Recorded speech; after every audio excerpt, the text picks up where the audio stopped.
Yeah, and our race day, I mean, there are nerves, I guess, associated with it.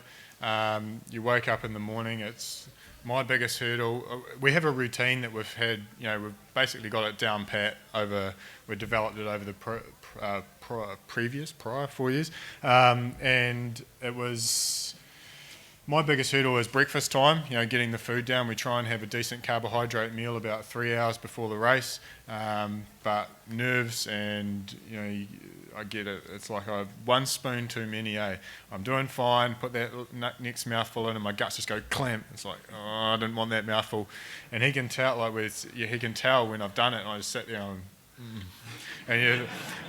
and I've done it on a few occasions now. I've had to spew it up and start again. Different food, of course. Yeah, well, yeah. Budgets aren't that tight. So it's, this time I've worked out a solution now, and I only just chanced upon it before the Olympics. I read a book, like simple mind, can't be thinking about two things at once. If I'm reading a book while I'm eating my breakfast, I can't be thinking about the race, I can't be getting nervous, so I get through my breakfast fine and I'm good. And it's, from breakfast time, it's down to the lake an hour or so before, probably about an hour and a half before the race. Check over the boat, make sure everything's tight and, the nuts are done up and we're not going to have a stupid error based on just lack of care. And then it's, basically lie down and chill out until we get on the water half an hour before. I like to sort of just look at the back of my eyelids or read a little. And then, about 45 minutes before the race, Eric's headphones on, and it's every single time it's that down, eye of the tiger. It's like cliche as hell, like, man. But he thinks I can't hear it, but it's wakes him up. Yeah, I'm like, must be race time. Shortly followed by John Bon Jovi. I'm like, oh, great, get with the times. But I guess it's whatever gets you going, and we head off down to the boat. And I guess the interesting thing with us, we have, a few of you might be aware of Dick Tonks. He's the head coach of rowing, or was the head coach of Rowing New Zealand in the 4 years leading up to London, and he was our personal coach. You might think Olympic final, you would get some words of wisdom and something to spur you on, but we sort of got over to the boat. Dick had already picked up the oars and walked off to the water, so we thought, oh well, we must be going to say something when we get down to the water. So we picked up the boat, walked down to the water, put the boat on the water. I sort of look at Eric and he looks at me, and we look at Dick, and we're like, it was sort of a penny drop, and then he goes, oh, just do what you usually do, and then walked off. It's like shit. Thanks for that. We were looking for some sort of Al Pacino, any given Sunday, like some, run. But in all seriousness, that was the nuts and bolts of it. He I guess had developed. We were very independent, and it was up to us. He couldn't go out and race that Olympic final. It was down to us and what we'd done over the previous 4 years. So there was nothing that he could say. And in all honesty, I've had rants from coaches, and you forget about it after you brought up, and then you're still half an hour to race. You're back down again by the time the race starts. So it's about getting on the water, and it's routine. It's a routine warm up. Eric has it by the watch. We're doing this at this time. We're doing this piece. We're warming up. We're getting prepared, and then it's into the start blocks. Yeah, because you've got to be in the start blocks within 5 minutes of the race, and if you're not there within 2 minutes, then you get a penalty. So if you have a penalty against your name, then that would probably not be the best thing going to the Olympic final. So everything just takes care of itself, and we're sitting there with 2 minutes to go, and you can just. You've just got time to kill, and it's 2 minutes that just seem to go on forever. And you can hear that the names have been called out, and the British were next to us, so as soon as they get called out, then you can sort of hear 2k down the track, a huge roar from the crowd, so you're like, okay, here we go. And then the starter calls attention, and we're off. And the race itself panned out about how we thought it would. The French got out in front of us with the first 500 metres. We knew they'd be fast. But one thing that we'd prided ourselves on throughout the last 4 years was our consistency. We knew that we could hold a pace that nobody else could sustain. And if people were going to try and stay with us, then we knew they were going to pay for it at some point in the race. The French faded off, and basically we just kept coming down the track in front. 500 metres to go, you could hear the crowd starting to roar, and it's 300 metres either side of the track. There's just stands, 30,000 people, and it's just a thundering roar that you come through towards the finish line. We knew we were going to get there. The last sort of... Literally. It's about 4 strokes before the finish, and it goes, "We've got it!" And I'm like, "Oh, really? You're gonna count your chickens?" I was like, "Shit, we better not stuff up and hit a boy now." There was probably one of the main things that was running through my head, especially the last 500 metres. Yeah, after you said we've got it. Yeah. No, last 500 is just thinking, don't stuff it up, don't stuff it up. And of course, crossing the line is, to be honest, the very first emotion is relief. Like, thank God that we got there. But then, of course, it really quickly turns around to elation, that sense of achievement. We knew what we had done was an amazing thing, and we'd worked so hard towards doing it that to actually get across that line first and for it to become a reality was just amazing. Yeah, and it's funny, people don't quite realise how fast things happen. I mean, I don't know, Eric's changed up the slides today. He's slipped in a man love moment for Cash, and that's a tight hug. That's full groin-on-groin contact. It won't be repeated for a while. But yeah, I mean, it does happen. It does happen fast. I mean, we basically finish the race. You turn around, you pull into the pontoon, share a man love moment, and then you have a few minutes of media. You get dragged around by the media officer and whoever grabs you from networks around the world wants to have a quick chat. So that goes on for a few minutes, and then it's time for your medal presentation. And you're basically ushered onto the podium.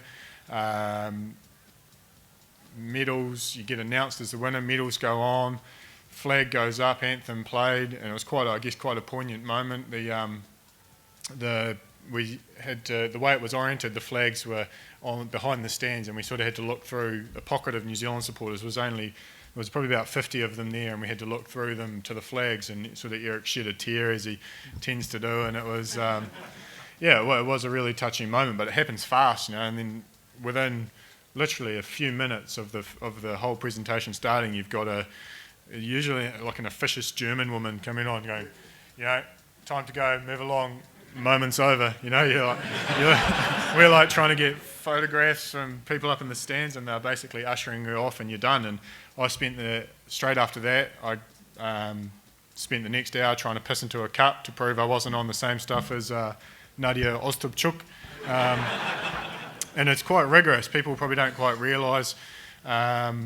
I think it was the first 5 place getters of every single event at the Olympic Games got drug tested.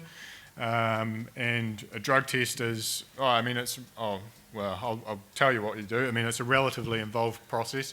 You're told that you're going to get a drugs test, and then you have a follower, a chaperone, and they are with you all the time. They follow you around until you're ready to do your thing, and doing your thing, you're taken to a special room that's set up for doing such things, and you're basically required to, you're taken into a room, and you have a doctor. It's usually a Swiss doctor at international races. I don't know why. Something about the Swiss, and your shirt up to your nipples, pants down to your knees, and you're the doctor's sitting there going,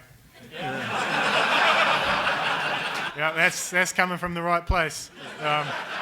And it's pretty, they make sure of it. And the first couple of times it's a little bit intimidating, but after you've done it, a few times, it becomes normal. I don't know how it works for girls.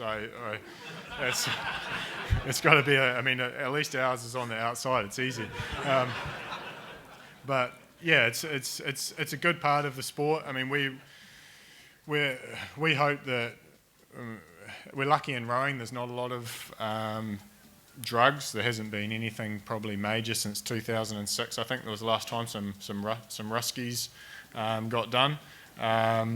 But it is a necessary part of the sport, and the requirements at the moment, so quarterly in advance we are required to let the New Zealand Drug-Free Sport know our location for 60 minutes of every single day, quarterly in advance. And if the testers come on to that location during that 60-minute period and you're not present, then that's a failed drugs test. Oh, no, sorry, that's a strike. 3 strikes and then you're a failed drugs test, 2-year ban. So quarterly in advance, we have our 60-minute windows, and that's just reminded me I didn't actually update. You can update it. You don't have. Eric did. Drug He's a good boy. Yeah, so my window's 6:30 in the morning till 7:30, and should they come up then, and they were meant to come to my house, and I actually wasn't there because I was staying here last night. So should have they come, I would have had a strike to my name. So it's pretty serious, and but it's good. It's good for the sport. Back to the Olympics now. After all the racing's done, we're pretty lucky because normally we're just the New Zealand rowing team amongst ourselves, but we get the chance to be part of the greater Olympic team, and it's really special. This was my 3rd Olympics, and I love being at the Olympics. It's such an amazing feel being around the team of all these people that have got motivation and they've got the drive of where they want to go. And I've seen it prior. We've been in disappointing places, and other people have been in the successful places. So hopefully it rubs off from us. People can see, well, they came from 7th to winning. Maybe I could do the same next time. We're really lucky that we can go and support other people. I was there on the day that Sarah Walker won her silver medal at the BMX, and Hamish was down watching Lisa Carrington in the kayak. So we're really lucky that we're able to go and support these other athletes and to support the team. And the Olympics is such a great occasion that we're able to do that. And we feel really proud and privileged to be there, to be able to represent New Zealand and to go about it. And it was a great thing, especially coming back to New Zealand. Yeah, I mean, good. You're on the clicker, Eric. Right. You're going to be on the clicker. You wanted the clicker. Yeah. Coming back to New Zealand, it surprised us. Like we said earlier, we were overseas for a few months before the Olympics, so we didn't really get a sense of how big the London Olympics were. I think this time especially with social media, with far more coverage. I think Sky had 7 channels and that sort of thing, and I guess being in London itself, which with New Zealand having such a great connection with the mother country and London especially, that really made this time round bigger than any in the past. And coming to the airport, it was a school day and there was a lot of school children there. Obviously it was pretty special for us, and it's something that we've tried to do now, I guess, is give back a little bit to the people that supported us. My first port of call was to go to each of the schools that I went to throughout my years, and just seeing you turn up to a school, get out the gold medal, and it doesn't really matter. Actually, I've done it again. I've had it in my pocket the whole time. I'll hang it up there. We don't have time to go around the room. But you get out the medal and let the kids handle it, and it doesn't matter what you say from then on. They're happy. So it's been pretty special for us, I guess, and it's been a realisation that sport can, I guess, inspire people. And these kids, we try and say, it's not only just follow your dreams and pursue your goals as far as you can. It doesn't have to be sport, but art, music, whatever it may be. Just follow your passion.